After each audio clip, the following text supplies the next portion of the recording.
Chapter 20. Nancy's Citation.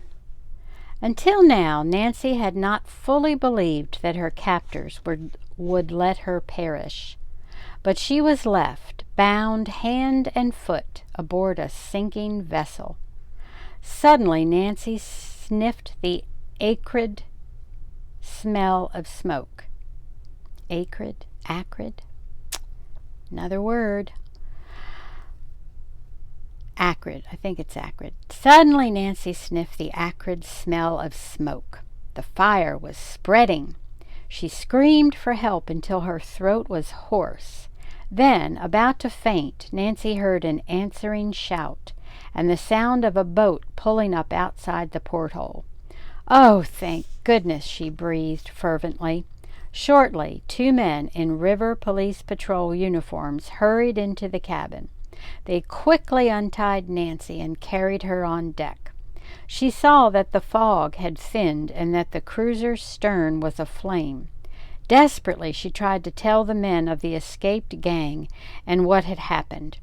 "No time to talk now," one of them urged. The patrol boat stood near the bow of the cruiser, which was almost submerged. Nancy and the men quickly transferred to the other boat. As the patrol craft pulled away, giant searchlights played over the surrounding waters. Captain Morgan, head of the patrol, came up beside Nancy in time to see the burning cruiser go under. Emily Willoughby's precious diamonds would soon be on the river bottom. Nancy identified herself and quickly explained about being taken prisoner and left in the sinking ship to drown. "You must capture the 5 men and Gay Moreau. Some of them are probably swimming to shore. The others went in the sub." To her astonishment, the captain asked Nancy to look through a nearby porthole into a cabin where 3 men sat. "Recognize them?" he asked. "Yes," Nancy gasped. "Bud Mason, Frank, and the skin diver." Captain Morgan nodded. "We fished them out of the water just before rescuing you. They said they had jumped overboard after colliding with a fallen log, but nothing about any prisoner on the cruiser." "Naturally," said Nancy. "Hurry, you might still spot the sub if it hasn't submerged." Captain Morgan looked dubious. Nevertheless, he barked an order. A high-beam searchlight was played over the water. A moment later, Nancy cried out, "Look!" A shark-shaped object could be seen floating above water in the distance. Captain Morgan picked up binoculars. "You're right, Miss Drew. It is a small sub," he exclaimed. "Full speed ahead." Nancy waited tensely as the patrol craft pulled alongside the submarine. Gay, Gil, and Simon were inside it, with the hatch open. Captain Morgan and his men gave the actress a startled look, then glanced at Nancy. The girl's heart sank. No wonder the men were confused. Gay still wore her Nancy Drew disguise. "Gay Moreau has been impersonating me," explained Nancy, as the trio were helped aboard and tow lines attached to the submarine. "She and the others are diamond thieves." "This girl has been impersonating me for some time," Gay snapped. "My name is Nancy Drew."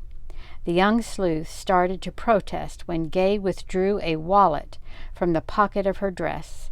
Nancy was dumbfounded when Gay took out a driver's license and handed it to the captain. "This license was issued to Miss Nancy Drew of River Heights," the captain said, frowning. Nancy realized that Gil must have stolen the license when he planted the bomb in the cottage. Gay smiled triumphantly. "This girl is the thief. She was tied up because she sneaked aboard our boat and tried to steal jewelry from my luggage." Nancy realized that the actress, in desperation, had cleverly reversed the situation to keep from being arrested. No one aboard could or would identify the real Nancy Drew. If the gang's stories were believed, the 6 might be released. Nancy could be taken into custody. "By the time my identification can be established, the others will have recovered the diamonds and escaped," she thought desperately. Just then a foghorn sounded, and the group on board saw a searchlight sweeping across the water. Moments later, a second patrol launch came into view and pulled alongside. Gay Moreau had pushed forward to stand in front of the young sleuth. At the same time, Nancy and she recognized Carson Drew standing at the railing beside John McBride and Lieutenant Bryce. Also present was Chief McGinnis. "Nancy!" Mr. Drew called. "Oh, Nancy, my dear, you're safe!" Gay smiled and waved back. Then she edged furtively toward the stern as if intending to jump overboard. Nancy, meanwhile, had been expecting such a move. Unnoticed by Gay, she had backed up several feet. The next moment, as the actress hurled herself toward the rail, Nancy tripped her. Gay went sprawling on the deck. "That's one score evened," Nancy said firmly. But Gay was still undaunted as Carson Drew walked across a plank and was about to step onto the deck of the other craft. She leaped to her feet. Shoving Nancy aside, she dashed toward Mr. Drew. "Dad, I'm so glad to see you," she cried, and was about to fling herself into his arms when Nancy intervened. "No, Dad, it's a disguise," she exclaimed, and grasped Gay by the arm. With her free hand she rubbed off some of the actress's heavy makeup. As Gay stood glaring balefully, her true looks were disclosed. Carson Drew said severely, "Well, Gay Moreau, justice is catching up with you again." Then he kissed his daughter. All this time Simon had been pinned against the railing by several of the police. Now he made a desperate effort to jump overboard, but was instantly stopped. "Well, I guess we've had it, Gay," he said grimly. Gay's features were contorted with rage. "Next time we'll set a better bomb for you, Nancy Drew," she screamed. "There'll be no next time." Chief McGinnis spoke sternly as the river police officers put handcuffs on Gay, Gill, and Simon. Brief explanations were made to Captain Morgan, who led the chief and Lieutenant Bryce to the cabin, where the other 3 captives were being guarded. The officials spent some time interrogating them while Nancy talked to her father and John McBride, bringing them up to date on the recent happenings. "Gay almost had me fooled until we came on board," Carson Drew admitted. Later, in the captain's quarters, the officials met with Carson Drew, Nancy, and John. "Nancy, you deserve an explanation from me," said John. "I told you once that my army work was confidential. Actually, I've been working on a case while visiting at Lilac Inn." John stated that he was in reality a major at an Army missile base. Some top-secret electronics parts had been stolen from the base, and suspicion fell on Frank Logan, a sergeant in the Engineers Corps, who had been dishonorably discharged not long before the theft. Nothing was ever proved, but my mission was to follow up on the man and determine his guilt or innocence beyond a doubt. The major had obtained a clue that Frank was in the River Heights area and finally traced him to the vicinity of Benton. John decided that staying at Lilac Inn, owned by his friend Dick, would be a good cover-up. One day near the river, I came upon a piece of an engineer's insignia from the same branch Frank was in. This gave me an idea that he was in the vicinity. "When you and Helen mentioned the man with the crew cut," John explained, "and his not trying to rescue you, I thought he might be Frank. Yet I had no luck pinpointing his whereabouts. That is, until I heard certain tools useful to an engineer and Dick's jigsaw were missing. And when you found the metal device in the Lilac Grove, Nancy, I recognized it as a stolen electronics part. That reaffirmed my suspicions that Frank was nearby." Major McBride continued, "I also learned that electronics parts were being stolen from shops and factories in this region, and the thieves were using a different stolen car or truck each time for their getaway, then abandoning it." He told Nancy that the red panel truck was one of the vehicles used, and Chief McGinnis explained to Nancy about finding it in Dockville, along with books on navigation and skin diving. Nancy learned that Gay had discovered the River Shack's old cellar when visiting the inn as a child.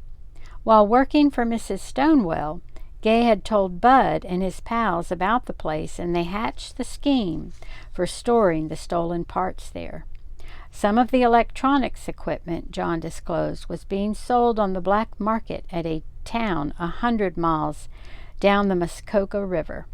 By stealing the diamonds, Gay and the crooks would have enough money to live lavishly for a while until ready to start their nefarious scheme again. "Were they the ones who used my convertible and left it in the lane?" Nancy asked. John replied, "Yes, but only to cause one more annoyance." The major now explained that he had received permission from his superiors to talk with the police.